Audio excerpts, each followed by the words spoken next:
Since the release of Secret of the Mimic, fans have been non-stop theorizing about the future of the Five Nights at Freddy's saga. What's the next game gonna be? As of right now, we have no official word from Soul Studios, the devs behind this new era of the franchise. However, Scott Cawthon has casually dropped hints during Dalco's live streams.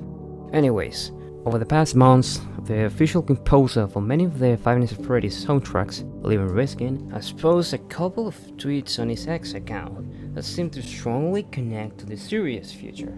And of course, the community saw this post as the very first teasers for a new FNAF game, Into the Abyss. So, let's not waste any more time. Let's take a look at all the clues surrounding this supposed new game. This first tweet shows off what looks like the cover of a soundtrack alongside the title Forgotten Names and Faces. And of course, if you take the initials of those words, you get FNAF. We can also see the hashtags, who will catch you when you fall into the abyss. Pretty interesting, right? So let's break this down piece by piece. The music on this album is a direct mix of the track Gracefully Into the Abyss from Help Wanted 2.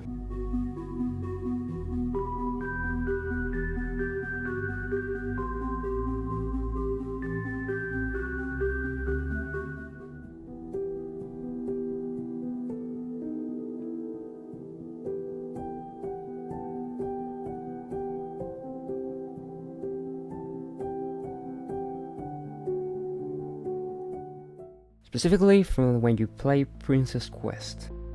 There is also blurry text that reads Elegant Surrender. A lot of fans interpret this as a reference to Cassie, specifically how she surrendered to the Mimic by using the Vanny mask. In his next tweet, we see an image featuring a fragment of a poem. Deepest darkest depths of my despair, I'll find myself without saving grace. A pendulum of pain prevents my prayer from rising upward through the depths of space.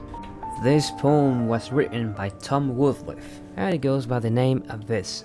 Once again, we're seeing way too many references to an abyss here, which is exactly why the fanbase decided to name this potential project FNAF Into the Abyss. At this point in the theory, people are already starting to connect the dots. The last thing we know from the timeline is that Cassie was abandoned by Gregory, left alone on her own, trapped with a Mimic, falling down through an elevator shaft straight into an abyss. So honestly, this marketing made way too much sense. But something felt off. Why is the composer the one dropping these teasers? Why isn't this coming from a massive entity like PlayStation or Steel Studios themselves? These questions split the community.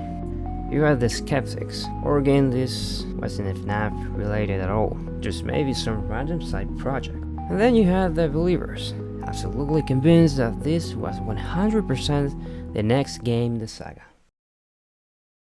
We have a tweet featuring the track Fixing Elevators, along with the text Elevators can be trusted. Take the stairs. Alright, that is just too much of a coincidence. That is way too clear about Cassie's fate. But the most interesting part? The hashtags.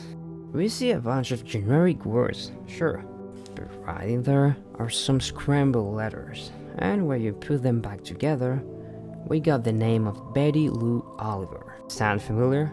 Well, let me give you some context. Betty Lou Oliver was an American woman who holds the world record for surviving the longest elevator fall in history. We're talking about 75 floors. This clearly has to be some callback to Cassie. Then we have some kind of teaser trailer. It's an animation set in what looks like a ruined floored basement, and the teaser ends by showing us a black rose.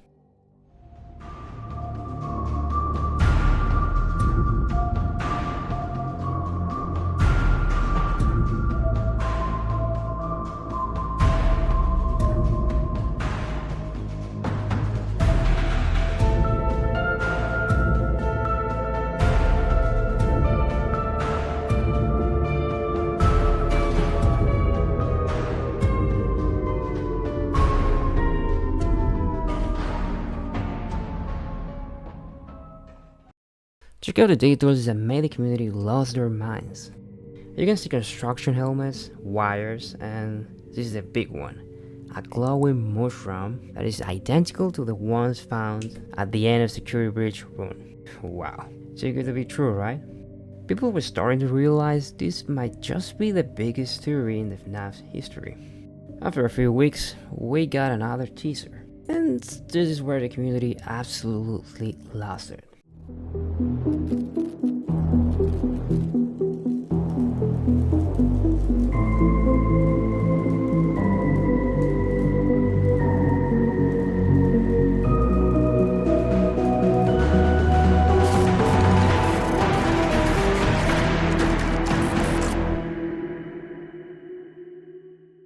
You could see a specific palm tree asset that was reused directly from FNAF Security Breach.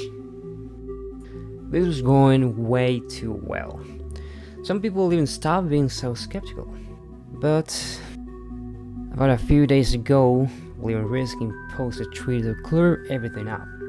He clarified that this project, this sort of ARG, is actually part of a fun game he's participating in. It is not related to FNAF at all, and he apologized for the confusion. Leon Risky isn't entirely to blame here. He's a free artist, and he has every right to do whatever he wants with his music. Plus, like I mentioned before, a lot of people didn't believe this was actually FNAF, specifically because Tool Studios never said a word. That being said, Leon definitely should have been more careful, because let's be honest, between the reference to an elevator, the abyss, and a title that feels so connected to FNAF, they left way too much room for confusion. But I guess we learned a lesson here.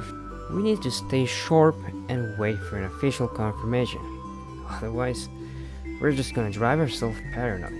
Although, a lot of people are still saying that Leon is just messing with us, that he's only denying the connection to cover up a brand new game.